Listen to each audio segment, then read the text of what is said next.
Don't give your territory over to the enemy. Now, in order to have territory, you have to have ownership. And the problem with you is that you might own territory that you don't even realize. That God has given you certain things up under your auspices and up under your authority that you've got to be prepared to fight for. Oh, y'all don't hear what I'm saying? And you're waiting, and you're waiting, and you're waiting, and you're waiting tired. Does anybody know what it's like to be tired? Trying to hold your head up, but you're tired. Trying to be tough, but you're tired. And one by one by one by one by one by one by one by one by one, they all went to sleep. Not just the foolish. I don't care how smart you are, you still get tired. I don't care how committed you are, you still get tired. I don't care how focused you are, you still get tired. Is there anybody here that can talk to me about tired? I don't mean the kind of tired you get at night. I mean the kind of tired where you wake up tired, go to work tired, eat your lunch tired, answer the phone tired, smiling tired, may I help you, grinning at people, praise the Lord, and tired, and nobody knows that you are tired. Some of you don't understand why you are so tired right now, but you don't realize you're just counting your workload from what is happening right now. But you have to remember that the oil started burning when you started hoping. It didn't just start when you started doing. It started when you started believing something is about to happen in my life. I'm going to get up. I'm going to go forward. I'm going to get out of there. And all of a sudden the oil is burning. You have to burn some oil to be able to wait. The Bible says they that wait upon the Lord shall renew their strength. They shall mount upon wings like eagles. They shall run and not be weary. They shall walk and not faint. You have to be tough to wait. You have to be tough to work all day and go to school at night. You have to be tough to take 2 part-time jobs and put them together and try to make it do. Oh, y'all don't understand what I'm talking about. You have to be tough to start a service in a storefront with 2 members and the bills are higher than you got. You have to be tough. Is there anybody in here that's gone through a tough time in your life and you were waiting on a breakthrough to occur in your life? Yeah. Same place. They all were waiting. They all went to sleep. You couldn't tell who was wise and who was foolish until the cry was made. The thing you've been waiting on is coming. How you react to challenges tells whether you are wise or foolish.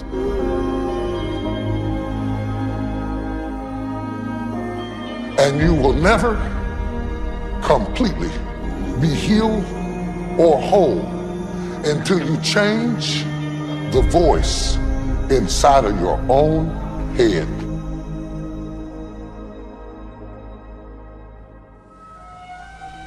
Most people are governed by their habits, their fears, and the opinions of others. A lot of people never try anything differently because they have been convinced by people in their lives that they value that they can't do it. They're living within the context of the opinions that other people have of them, the low expectations.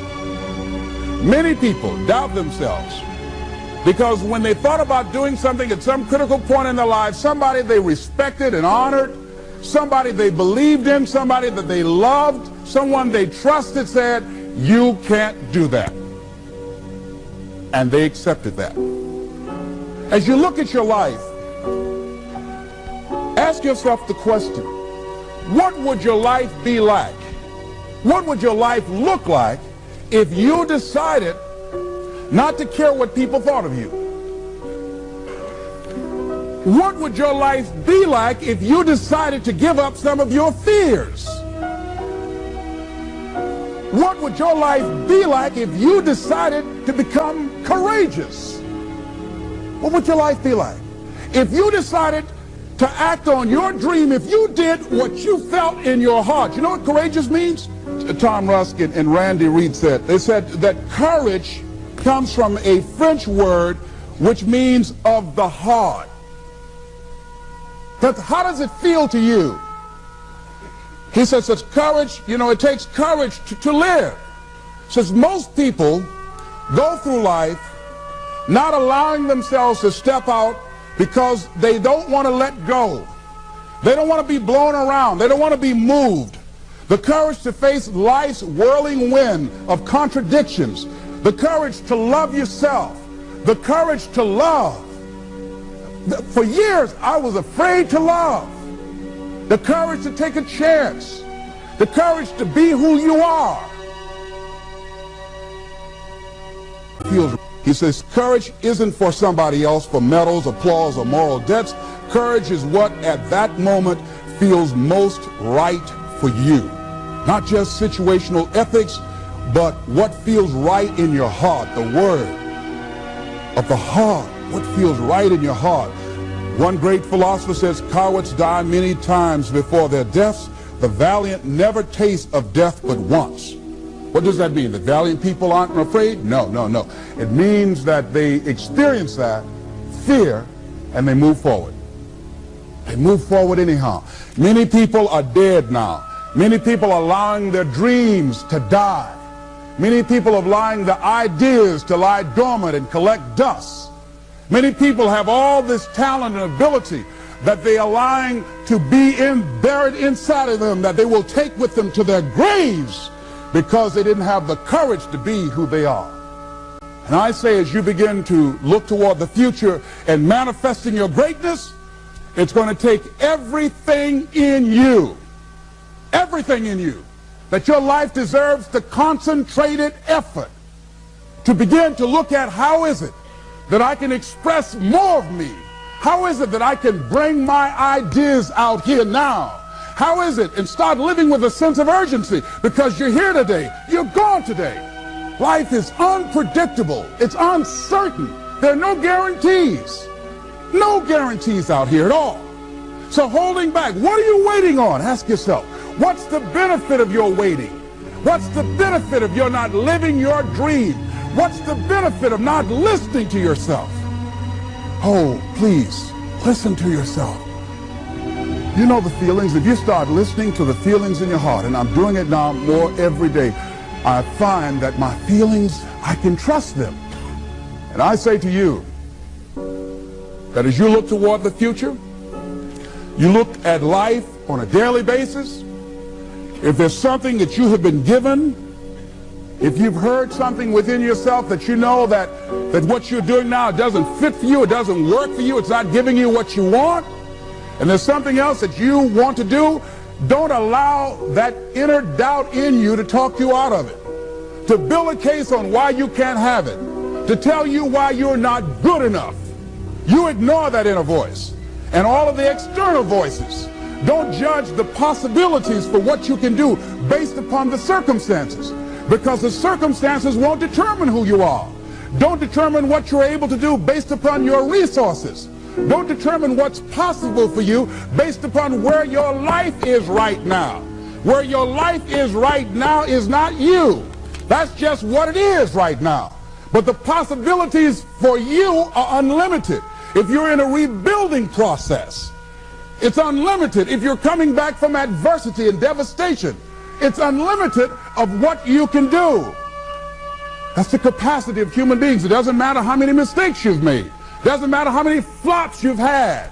Doesn't matter how much money you've lost. In fact, I see it only as an investment of what you learn from life. Not losses, but investments of what's possible for you. And I say to you that once you start listening to yourself, and as you begin to act on your dream, as you start just trying to find your way, doing what you can with what you have, you will start seeing things opening up for you. You'll start attracting people. You say, where'd they come from? Things will start coming together, clicking for you. You say, whoa. You start brainstorming. Ideas will come out of nowhere as you focus on it. The key to it is to begin to focus on what it is you want to do. Why, Les? Why is that important? Because as you focus on that which you want to do, that which we focus on, that which we give our energy to, it will begin to multiply. It will begin to expand. It will begin to develop your consciousness. And out of that comes your greatness. Out of that comes a commitment. Out of that comes a passion for life. Out of that comes a special power that you have in you that you haven't even called on yet. See, the powers that we have will never reveal themselves if we don't challenge them, if we don't put ourselves in a position where we have to use them. So one of the most important things, I was reading a book that's a really interesting book called Instant Millionaire, and the guy said, put yourself in a position where you can't retreat, where it's do or die, sink or swim. Here's what you'll find out.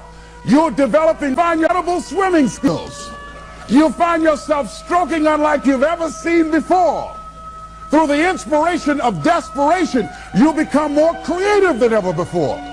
So what is it? How do we handle that whole piece? Throw your whole self into it. See, most people go at it tentatively. They don't give all their stuff. They don't concentrate.